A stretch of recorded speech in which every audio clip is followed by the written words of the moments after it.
చూద్దాం. సొంతగడ్డపై జరుగుతున్న అసెంబ్లీ సమావేశాల తొలి రోజునే సీఎం చంద్రబాబుకు గట్టి ఎదురుదెబ్బ తగిలింది. ఓటుకి నోటు కేసులో సుప్రీంకోర్టు ఆయనకి నోటీసులు జారీ చేసింది. ఈ కేసులో సీఎం చంద్రబాబు పాత్రపై విచారణ జరపాలన్న పిటిషన్ను సుప్రీంకోర్టు విచారణకు స్వీకరించింది. ఓటుకు నోటు కేసులో ఏపీ సీఎం చంద్రబాబు పాత్రపై విచారణ జరపాలన్న పిటిషన్ను సుప్రీంకోర్టు విచారణకు స్వీకరించింది. నోటీసులు కూడా జారీ చేసింది. కేసులో తన పాత్రపై వివరణ ఇవ్వాలని సుప్రీంకోర్టు ఆదేశించింది.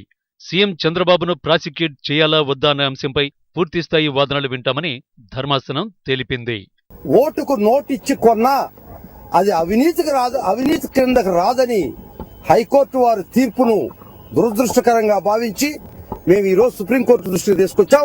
సుప్రీంకోర్టు మా వాదనలు మా యొక్క పిటిషన్లు సవివరంగా చూసి మా వాదనలో పసుందని ఈ రోజు నమ్మి చంద్రబాబు నాయుడు గారికి నోటీసు ఇవ్వడం జరిగింది.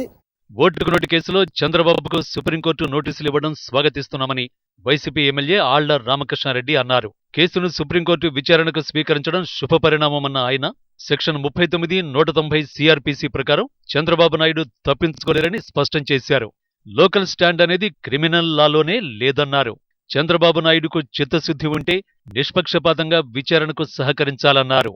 సెక్షన్ 39, సెక్షన్ 190 సిఆర్పిసిల ప్రకారం ఎవరు ఎక్కడైనా అన్యాయం అక్రమాలు జరిగితే, అంతేకాదు ఎవరికైనా ఏమన్నా ప్రైవేట్ కంప్లైంట్ వేయదలుచుకుంటే ఏ వ్యక్తి అయినా సరే ఈ భారతదేశ చట్టాలు వేయొచ్చు అని చెప్పి చాలా స్పష్టంగా చెబుతున్న ఈ రోజుల్లో, న్యాయాలు ఇంత బలంగా ఉన్న ఈ రోజుల్లో నాకు లోకల్ స్టాండ్ లేదని చెప్పి గౌరవ హైకోర్టు ఇవ్వటం, దాన్ని ఛాలెంజ్ చేయడం జరిగింది. ఇవాళ ఒకటే కోరుకుంటా ఉన్నాం, న్యాయం బ్రతికుంది, ధర్మం బ్రతికుంది ఇలాంటి తీర్పుల వల్ల అని చెప్పి నేను భావిస్తా ఉన్నా. ఓటుకు నోటు కేసులో సుప్రీం నోటీసులపై చంద్రబాబు స్పందించారు. కేసులకు భయపడేది లేదని అన్నారు. కోర్టు నోటీసులు ఇవ్వడం సాధారణమేనని తెలిపారు. కేసులు వేసిన వారికి ఎప్పుడో సుప్రీం మొట్టికాయలు వేసిందన్నారు సీఎం.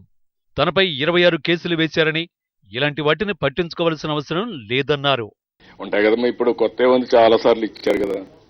ఇప్పుడు ఒకసారి 26 కేసులు వేశారు కదా నా మీద, 1-2 వేసింది, వీళ్ళు వేస్తూనే ఉన్నారు. కొట్టేసిన కేసులు కూడా మళ్ళా వేస్తా ఉంటారు. ఇప్పుడు కొత్తగా వేసింది ఏం లేదు కదా. ఇంత మునుపు కూడా ఒకసారి అయితే ఎక్సైజ్ లో నా మీద కేసు ఇస్తే ఒక 10-12 ఏళ్లు మళ్ళీ అపోజిషన్కి వచ్చినాక 2012 తేలింది. దాన్ని వదిలిపెట్టండి, ఏముంది దాంట్లో వేసేది. పెద్ద ఇంత మునుపు కూడా వేశారు. సుప్రీంకోర్టు జడ్జిమెంట్ లో స్ట్రిక్చర్సే పాస్ చేశారు. అప్పుడంతా వేసినట్టే నేని ఏమైంది, ఏం కాలేదు. ఏపీ అసెంబ్లీ ప్రారంభం రోజునే మళ్లీ కేసు తెరపైకి రావడంతో టీడీపీ శ్రేణుల్లో కలవరం మొదలైంది.